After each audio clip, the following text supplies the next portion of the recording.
बहू और बुलेट। घर के बाहर फट फट फट की जोर से आवाज हुई।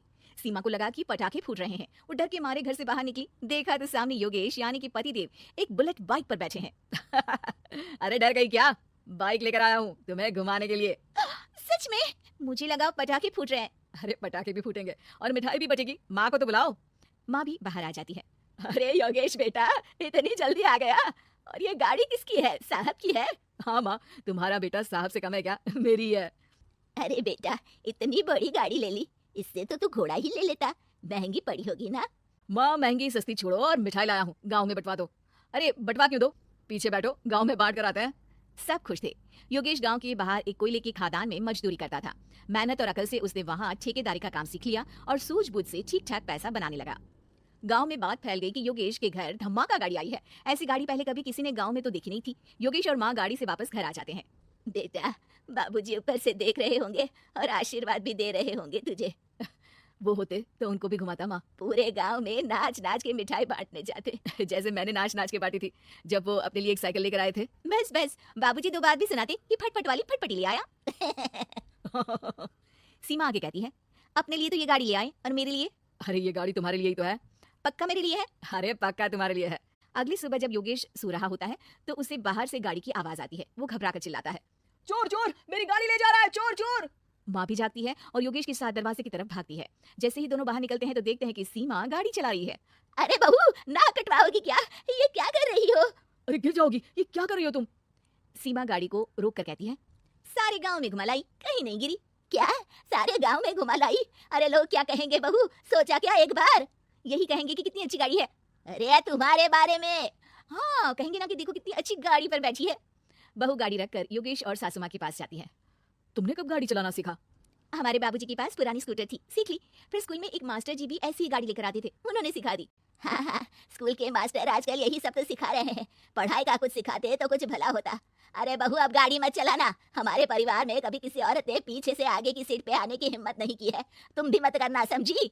जी समझ गई माँ जी। सीमा सास की बात सुनकर चुपचाप रसोई में जाकर उदास होकर खाना पकाने लगी है। सास सुबह सुबह मंदिर से पूजा करके लौट रही होती है।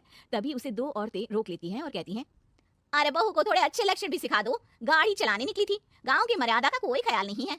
वही तो। अरे पैसे आने लगे हैं तो क्या मतलब कि किसी रीति रिवाज को नहीं मानोगे? अरे समाज में रहना है तो समाज के ढंग से ही रहना पड़ता है। अरे लाज भी नहीं आई बहू को? चूल्हे चौके से निकलकर सीधे गाड़ी लेकर चौराहे चबूतरे नाप लिए, फाट फाट फाट करते हुए। अरे कुछ कह देना उसे। अरे ये क्या कहेगी, बूढ़ी सास है, इनकी थोड़ी ना चलती होगी घर में। हाँ, बहू की ही चलती होगी, मर्जी भी और गाड़ी भी। सास सब सुनकर घर आती है और बहू को चिल्ला के बुलाती है, अरे नाक कटवा दी सबके सामने गाड़ी चलाकर। औरत जात गाड़ी नहीं चलाती। शहरों में तो 4 पहियों वाली गाड़ी भी चलाती है और हेलीकॉप्टर, हवाई जहाज भी। शहर में थोड़ी ना रहती हो मैडम साहिबा। आज के बाद गाड़ी से ही नहीं, यूं भी निकलना बंद तुम्हारा घर से। माँ सही कह रही है, कहीं भी जाना हो तो मुझे बता देना, मैं लेकर चलूंगा। आज माँ को तुम्हारे कारण कितनी बातें सुननी पड़ी।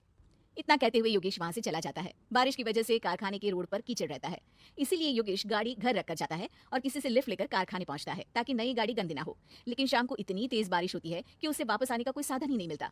बारिश बढ़ती जाती है, रात के 11 बज जाते हैं। रास्ते में एक नदी का ब्रिज है, अगर उस पर पानी आ गया तो योगेश कारखाने में ही फंस जाएगा। पूरी रात भूखे प्यासे बितानी पड़ेगी।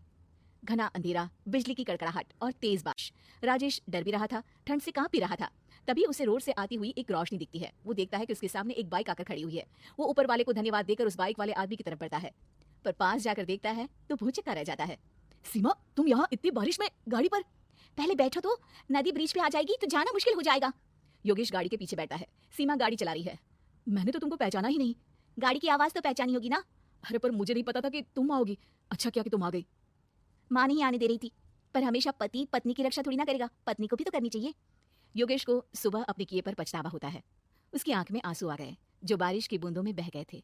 उसके बाद सीमा को सास ने और योगेश ने खुशी खुशी समाज की सीमा लांघने की मंजूरी दे दी। अब वो जहां भी जाती फट फट फट गाड़ी पे ही जाती।